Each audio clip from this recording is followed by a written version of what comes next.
Hi guys, welcome back to another episode of Let's Brew This. It's the eagerly anticipated tasting of my cherry wheat beer, the one I did for Triannuary. Now I'm joined here again by Fabian, our beer expert, and Jason, the creator of this cherry wheat beer recipe. Now Jason, you've actually brewed it yourself, haven't you, over in the States? Yes, I did. How's it turned out? Oh, really nice. Definitely a lot more cherry flavor than I remember, 'cause it had been a couple of years since I did it last time for a homebrew con. But yeah. Did you stick to the 4 litres of cherry juice like I did over here?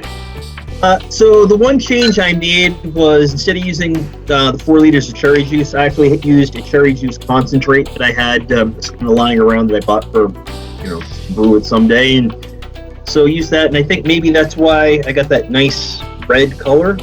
Also, my kit may have been a little on the old side. I've been, again, sitting in my basement for a little bit, waiting for the right time. Is that why mine might appear a little bit lighter, Fabian? I can see in your glass.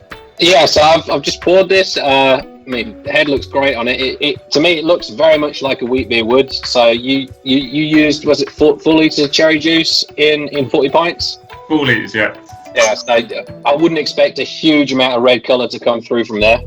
But just off the nose, you get a lot of typical sort of wheat beer, banana-y, acetate aroma, a bit of clove, and then quite a significant hit of cherry. Just on the nose, so it looks really, really good. You've got the definite colour palette of your typical wheat beer. So all good signs so far. Carbonation's good, and in the mouth, you get a lot of cherry flavour. It's like a wheat beer, and it literally tastes like wheat beer with some cherry juice. I mean, that ticks the brief.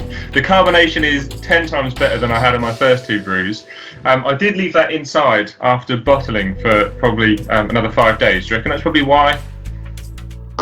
So indoors at a higher temperature, you mean? Yeah. Yeah. So if you do the first couple of days of conditioning in the bottle or secondary fermentation in the bottle at a warmer temperature, it'll just go a little faster. And with something like a wheat beer, it's absolutely fine, because the only downside to warmer temperatures is you get some sort of fruity, estery aromas off the yeasts, which in a wheat beer is spot on style and what you want. If you were to be doing a lager, you probably want a little colder conditioning temperature just to make sure it comes out as really crisp and clean. But on this, that's spot on. Thanks, Fabian's seal of approval. I am well happy with that. I'm really chuffed. Jason, thank you so much for the recipe. That is definitely my best brew today. Excellent, glad to hear it. Definitely good.